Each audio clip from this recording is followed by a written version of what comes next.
Halo teman-teman, perkenalkan nama saya Sirina Sigar dengan NIM 240611040068. Di sini saya mau memenuhi tugas ujian akhir semester Bahasa Indonesia saya dengan materi teks ulasan.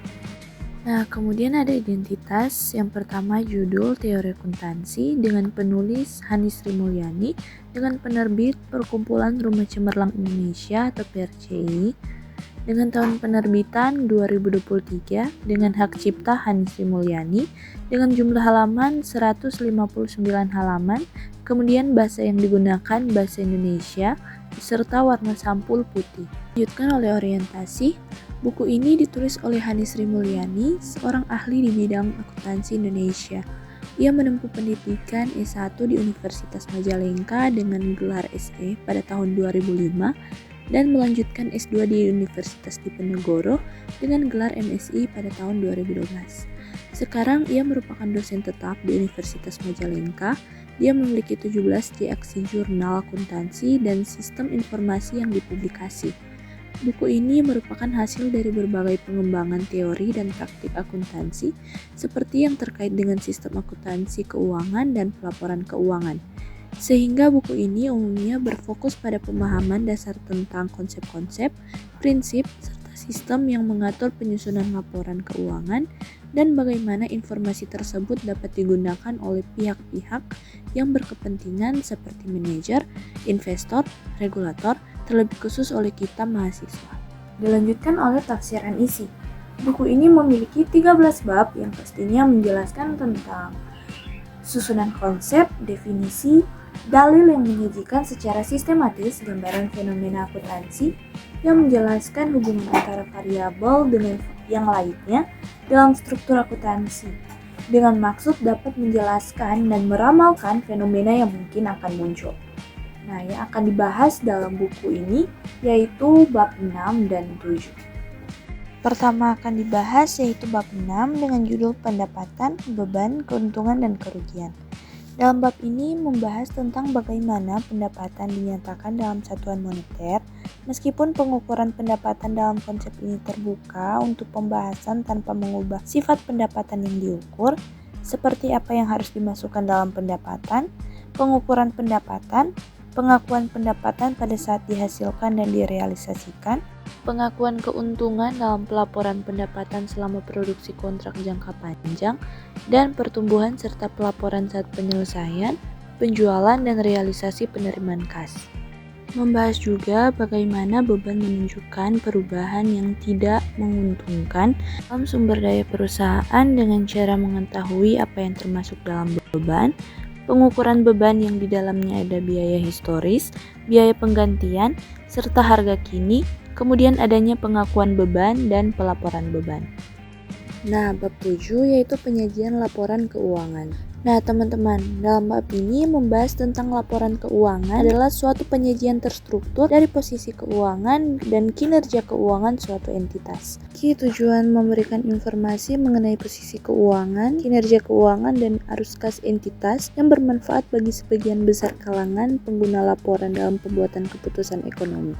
Komponen laporan keuangan lengkap yang terdiri dari laporan keuangan pada akhir periode, laba rugi komprehensif selama periode, perubahan ekuitas, arus kas, catatan atas laporan keuangan, dan laporan posisi keuangan. Pemakaian laporan keuangan yang meliputi berbagai investor, kreditor, pemasok, karyawan, pelanggan, pemerintah, dan masyarakat. Unsur yang berkaitan secara langsung dengan pengukuran posisi keuangan adalah aktiva, kewajiban, dan ekuitas. Evaluasi buku ini memiliki banyak keunggulan seperti pembahasannya lebih filosofis dan konseptual dalam membahas bagaimana teori akuntansi berkembang seiring berjalannya waktu serta untuk memahami teori di balik praktik akuntansi, dan buku ini tidak hanya memberikan teori tetapi juga diimbuhi dengan contoh kasus dan penerapannya dalam praktik yang membantu pembaca memahami bagaimana teori tersebut diterapkan dalam konteks nyata. Namun, buku ini juga memiliki berbagai kelemahan, sulit untuk dipahami, terutama bagi pemula yang baru mengenal akuntansi. Nah, pembahasan konsep-konsep yang lebih abstrak yang membuat pembaca kebingungan dan kurang membahas tentang teknologi dan akuntansi modern. Nah, perbandingan dengan buku akuntansi suatu pengantar ialah buku teori akuntansi memberikan pemahaman mendalam tentang konsep-konsep dasar akuntansi dan prinsip yang mendasarinya dan menjelaskan secara teoritis. Sedangkan buku akuntansi suatu pengantar menyajikan lebih praktis dengan memberikan pengantar dasar tentang bagaimana diterapkan dalam konteks perusahaan dengan penekanan pencatatan transaksi dan menjelaskan secara sistematis. Yang paling terakhir adalah rangkumannya. Buku teori akuntansi karya Hani Sri Mulyani ini menyajikan pemahaman yang komprehensif tentang dasar teori akuntansi, penekanan pada konsep-konsep fundamental, prinsip-prinsip dasar, dan penerapan dalam laporan keuangan, memberikan wawasan mendalam bagi pembaca yang ingin memahami fondasi teori akuntansi.